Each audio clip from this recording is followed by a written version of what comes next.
Hello everybody, welcome back to my movie review series. Today we'll be discussing 1408. You know how we do it, I will give you my overall impressions and grade. Past that, if you've not seen the movie, would like to, you want to shut off the video, there will be spoiler alerts. Move my light real quick. But we'll be discussing the plot synopsis and character development and any similar movies or major themes. As always, my constitutional rights are directly violated. I need somebody to help me. My property is destroyed, and it has truly ruined every facet of my life. But I'm done fighting it. Again, this world is just run by gangsters, and you can't live a life where people just call you crazy or want to get you institutionalized because you just want to live a wage. And so that's the level of respect I'm going to receive until I'm dead. So I'll do another movie review till the end of summer, and then I'll just go work at Target or some shit. Because there is no way to start a career or a family in the United States of America. Anyone who says there's a constitution in this country is just an absolute fucking liar. So 1408, I just finished watching it. You can watch it for free on YouTube. I watched it for free on Tubi. Originally released in 2007, it's rated PG-13. It is a horror/thriller film. It has a runtime of 1 hour and 52 minutes. It says, Google says why to watch. It's unsettling, unflinching, and sinister. It says, Mike Enslin, played by John Cusack, is a successful author who enjoys worldwide acclaim debunking supernatural phenomenon. Before he checks into the Dolphin Hotel, that is. Ignoring the warnings of the hotel manager, played by Samuel L. Jackson, he learns the meaning of real terror when he spends the night in a reputedly haunted room. Released in 2007, directed by Mikhail Hofstrom. Story by Stephen King. So I guess it's based on a book. 88% liked it on Google, 6.8 out of 10 on IMDb, and 80% on Rotten Tomatoes. Not even in the mood to make any jokes because you're not allowed to live. You're not allowed to live a life in a country where people do not acknowledge you exist. I need one person, one human being to treat me like a human being, and then my life is perfect. One. But that person doesn't exist. God. I've literally been profoundly and extensively tortured since I've been a child because nobody cares about anything. And so what did I think about this movie? I enjoyed it. Again, horror, it is like, horror, fantasy, horror/thriller. The horror, scary movies really aren't my thing unless it's, trying to snuggle up next to a cute girl. But let's see, I haven't been on a date in 10 years and I haven't kissed a girl in 10 years, so that's never going to happen either. Well, man, I wonder if I was a famous musician or a famous scientist or just allowed to socialize and I would be single until I'm fucking 30. Probably not, but again, as long as we just kick, Brad does mathematics, so we can't accept the historical implications of those things. So we can't change our behavior, so Brad's entire life is fucking ruined. Awesome. I love it. It's so fun to be me. So in the future, when people say, yeah, Brad did a lot of science, I have not been acknowledged to 1 minute of one day of my life to this point. And it's torture. It's prolific, extensive fucking torture. And so that's why I keep talking about it, because I keep getting tortured, and then people saying there's something wrong, and it's pavement. It's being the victim of crime. And it's been that way, and I've been tortured by a community of people. So nobody cares. Alright. So, God, fuck, my life is so fucking destroyed. That's why I'm documenting it. I'm documenting literally living the most disgusting human existence that has ever fucking been endured. People will simply not acknowledge that I exist, and it's destroyed my portfolio, my property, my life, my health, everything. Nobody gives a fuck about me. So, overall, I thought it was good for a horror movie. The overall impressions, again, I saw it in high school when it came out. So I thought it was thoroughly entertaining. I'm gonna give it a solid B. Again, the horror genre doesn't do much for me most of the time. I thought this one had some novelty to the plot. Definitely the first time watching it, there was some, just ominous feel to it. I thought the tone was strong. Watching it, over a decade later, it's still pretty good. But again, I'm just not a huge fan of the horror genre.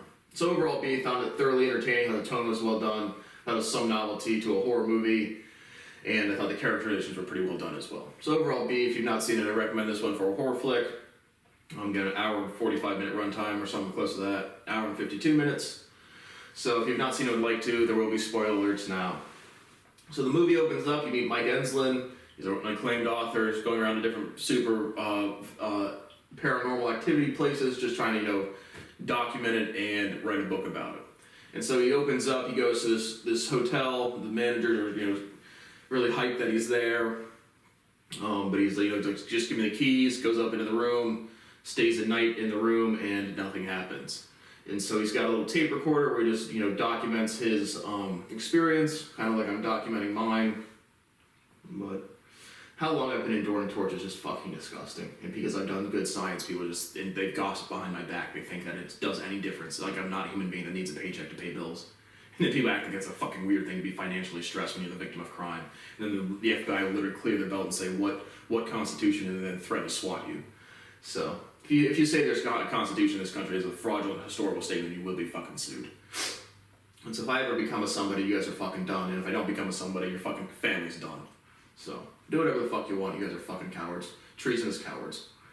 So he goes next. He goes to his publicist. He lives in Los Angeles. He checks. He goes surfing. He sees a plane fly over his head with a number on it.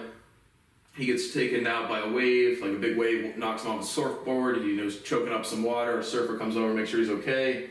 He goes to his P.O. box and he starts going through his mail. And so he finds a letter. It says, "Do not enter 1408." Just a little postcard, another lead for a site to go check out. And so he calls in there, and they say the room's not available. And he's like, can tell that they're just not booking that room specifically. And so he's like, how about tomorrow? How about 2 weeks? How about next summer? And then they just hang up on him. And so his publicists or lawyers are like, they can't discriminate. If it's not booked, they legally have to rent you the room or whatever. And so he books the room and he signs up. And so he goes to the hotel. You meet Gerald Olin, who's the hotel manager, played by Samuel L. Jackson. And he really tries to persuade him not to check into the room. When he goes to the front desk, it's a big, nice hotel, kind of an older building, but like a big lobby entrance. And when he goes to check in, it's like alert the management. And so Gerald, gosh man, I can't stop thinking about anything because my constitutional rights are violated to the point where I can't even sleep properly. And then every time I talk about it, people think I'm fucking weird because I have 67 YouTube subscribers. Wait till I'm a fucking somebody, man. Wait till I'm a goddamn fucking somebody. So I can think. Like this is not me having any problems besides I don't feel safe enough to do scientific research. It's just disgusting. It's fucking disgusting. But it's never gonna end, so let's get through another movie review. And so after some persuasion, Gerald can't, persuade him with Nick's tickets. He's like, you can check out 1404. It's got the same floor plan. I'll give you all the access to all the files. There's been so many deaths by this, that, and this. There's been 40 natural causes of death, but he's really just trying to persuade Mike not to go in there. And Mike's like, I'm not having any of it. There's no ghost or anything. There's nothing weird. I'm just going to go in there and spend my night and write my story, and your bookings are going to go up. And Gerald's like, our bookings were pretty much, we operated 90% capacity the entire time, so we're not too concerned about that. But we really don't want you to stay in the room. And so Mike refuses. He gets the room, goes in there, and he's overwhelmingly overwhelmingly underwhelmed. And so it's just like a normal room, and he basically just starts, he has a little cigarette. I guess he used to smoke, but it's just a superstitious thing. He's got the Geiger counters and whatever other thing you look for hunting ghosts, which definitely aren't real. Even those really thin aliens that you guys don't know what to do with and think they're spirits or some shit, that's just it's like an octopus. It's not something interdimensional, fucking idiots. But we would never bring Brad into the fold and let the actual scientists actually discover all of this shit. All of it. We will never allow him access to his own life's work. Love it. Fucking love it. I love America. It's so fucking cool. But he goes in there and basically he's just underwhelmed by the room. Nothing really happens at first. He just kind of checks it out. The heat goes up really high, and he calls the front desk to get an engineer up there. They send one up there, minor character in him. He refuses to enter the room, just tells him to hit the little mercury thing in the thermostat and it will kick on, and it does. And so by the time he turns back around to thank him, the engineer's already left. And so that's kind of like Mike's last chance to get out of the room. And so regardless, he closes the door and then sits around for a little bit, maybe has some drinks, and then the paranormal activity starts occurring. So the first thing that kind of happens is the alarm clock starts playing. It just starts blurting out music. He's pretty unsettled by that. He thinks someone's in the room with him, and he's playing a trick on him.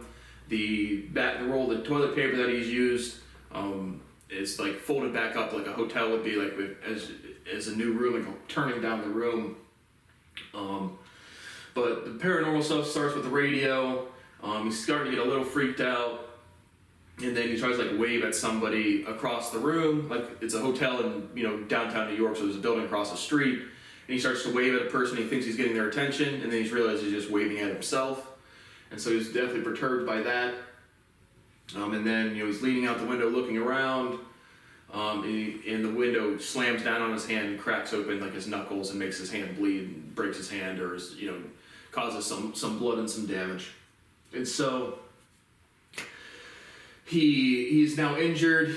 He's now convinced that he wants to leave the room. He calls the front desk, and they're not having anything with it. He opens up the mini fridge. He starts having hallucinations. He sees, like, when he's looking out the window, he sees someone charging at him behind him, turns around, and this is like this apparition of, the people that died there before. So they play some minor roles as well.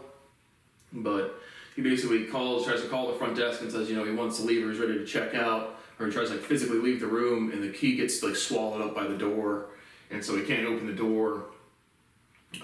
He's now injured, and he's definitely now freaking out. And so after that happens, he decides that, you can't die in dreams. He's not sure if he's dreaming or what's happening.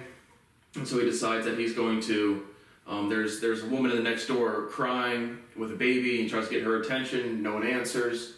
But he decides he is going to crawl across this ledge outside and crawl into the window of the adjacent room. And so he crawls on the windows still, and then he realizes, there's no windows there. And so he's kind of living, it's a fantasy movie, so everything that he's experiencing is real to him, but it's just a normal room, and there's, he just can't, that's what's happening. And so he crawls back into the room, and then there's, like, cement walls, like, where the window used to be, and there's, like, cement everywhere. And so he has another apparition where he sees his father. He has some other flashbacks. He's separated from his wife, Lily. They had a daughter, Katie Enslin, who has cancer, or had cancer. She's passed away. And so she has some flashbacks where, he's, like, reliving the hardest parts of his life. He crawls up in the vents. He tries to crawl over to the next room. He gets chased by some, like, zombies or dead people. When he's trying to, like, get the attention of the woman, he realizes that it's Lily, his wife, or his separated wife. And it's really just he's having these visions or apparitions, and there's no way out. And so he gets chased by this ghoul or goblin and goes back into the dead person, the zombie-looking thing, and goes back into the room. Now I think he tries to like video chat with his like Zoom call. It was in 2007, whatever that would have been, just AOL chat on his ex-wife. And he tells her to come to the hotel, and to summon police officers, and then the fire alarm or the water system starts going off, and it damages the computer a little bit. And so he cuts off there. He tells Lily to go to the hotel or to call the cops. Then you hear from her a little bit later. And so they have, I think I gotta mix up some of the scenes, but there's another one where he's later. It's now gotten really cold in the room, and Lily is able to start video chatting again, and Lily's like, we sent the cops there, they're in 1408 now, and the room is empty. And so Mike is just, he's out of it in terms of, like, in the horror plot, he's lost to the rest of the world. But then the computer shuts off again, and basically another chat of Mike's face pops up, and it's not really him, and it's like an evil spirit or something telling Lily to come up to the room and to basically trap her as well.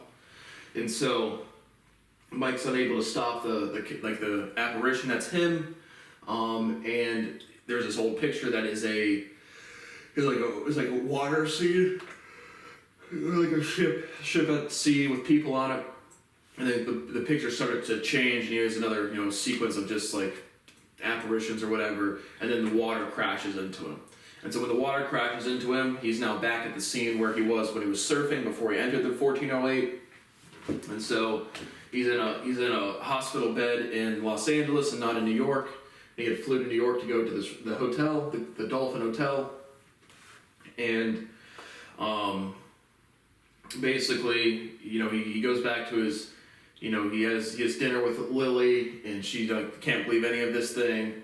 But Mike's like, I'm finally able to deal with the past. I'm gonna start writing about it or whatever. And so he goes back to the post office. A couple days go by. He goes back to the post office and to get his mail, and the employees are like, we're closed and we're closing for good. And then they just start destroying the building, and they rip away the walls, and they realize he's still in 1408. And so he's going crazy. When he gets back in the room now it's all like burnt to the ground, and he sees Katie, his deceased daughter, and he's recording this all on his little recording device. And that's what happens. Katie dies again in his arms and turns to dust and to ash real quick. And so Mike is, freaking out again. After a while, after like the first couple paranormal things, the clock in his room that played the music that's gone off a couple times, it sets at 60 minutes. And once the 60 minutes are up, basically he relives the same hour every single time. And so we only have one cycle in this movie. But he calls the front desk, and it's like, you're welcome to check out at any time using our express checkout method. And now there's a bunch of nooses around the building. And so Mike is like, I'm not going to check out on your terms. And then he makes a Molotov cocktail, and it's like, I don't know what's real, but this fire seems real, so I'm just going to burn this place down. And so he makes a Molotov cocktail, throws it in the corner of the room. He gives his final, he rates the haunted places out of, 1 in 10 skulls. And so he has this ashtray, he does his final recording, he's like, got to give the Dolphin a 10 out of 10 for paranormal activity. And he throws the ashtray out of the window, like to break the glass, to get oxygen so it can combust and burn the place down. And so he does that. You get one more kind of small scene from Samuel Jackson's character, Gerald Olin. And he's like, well done, Mike, well done, to get out. And again, the characterization is not like it's just a haunted room. It's not like the hotel manager's like playing games on him or whatever. And so there's another minor scene where he's screaming. Mike is screaming at the refreshment, the mini fridge, and he has like a vision of Gerald walking. So there's some character development where Mike goes from like a selfish person to a less selfish person. But overall, I just thought it was an entertaining and decent for a horror movie. But the resolution of the movie is he burns the place down. He gets rescued by firefighters.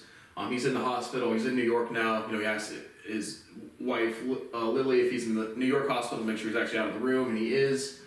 And so they decide to get back together. They're moving into a new place, and they're throwing out some of the old stuff, especially the stuff that smells like fire from the hotel burning. And the resolution of the movie is Mike playing. He keeps the voice recorder and plays back what he recorded, and they both hear Katie's voice again.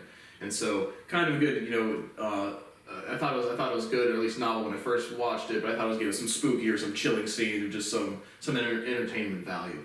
So that's the resolution of the movie. Them hearing their daughter's voice on the recorder and kind of affirming that it was all real or actually experienced this stuff. And so that is the resolution of the movie. Overall, I found it entertaining. Thank you for watching my movie review of 1408, and somebody please have the decency to treat me like a human being and give me a time frame of publication, or fuck publication. Just give me a way to make money with 15 different careers on the internet ready to go where I'm the top candidate for every job I'm applying to. Somebody help me. When these tables fucking turn, what you have done to me will be done to you and your families. The end. Have a nice day, you fucking cowards. So thank you for watching my movie review, and I will see you on the next one.